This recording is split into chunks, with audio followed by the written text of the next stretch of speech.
Apa cerita ni? Tun M nak saman Anwar ni. Bukan sikit baik, 150 juta.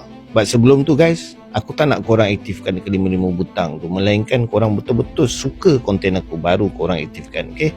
Ramai di kalangan pentak sop Papa Non ini, yang digelar Wala Non ini, percaya dengan kata-kata Papa Non yang kononnya dia kata berlakunya aktiviti sakau menyakau. Tun Mahathir mengkayakan anak beranak ada, sehingga dia ni bawa benda-benda ni di pentas rasmi kerajaan. Dan orang kat majlis-majlis rasmi ni cerita tentang tak kira lah, mungkin hari tu tajuk dia berkaitan dengan dasar negara ataupun pembangunan. Dia sibuk bercerita politik tentang sakau sana sini lah, semua tu lah. Tapi hari ni kita nak tengok, adakah di mahkamah nanti dia mampu untuk kemukakan bukti tuduhan itu.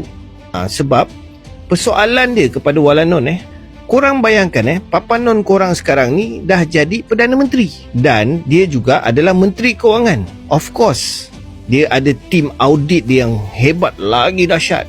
Yelah, sebab kau dah jadi Perdana Menteri, of course kau ada full access untuk semua data. Jadi numbers don't lie.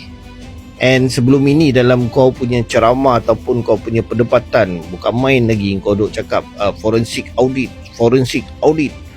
Inilah masa dia, sama ada Papa Non korang ni penipu atau tidak. Sebab kalau kau tak dapat kemukakan bukti, jam bye, pening. That's why korang tengok baru-baru ni dia ada cakap Tun Mahathir ada sejumlah tanah dekat luar negara bagai apa semua. Sebab dia dah tak tahu mana nak cari. So kepada Wala Non, andai kata benda ni dia tak jumpa bukti, apa kau punya tindakan selepas ni? Sebab kau dah tahu kaki penipu macam mana kan. Assalamualaikum dan salam sejahtera guys.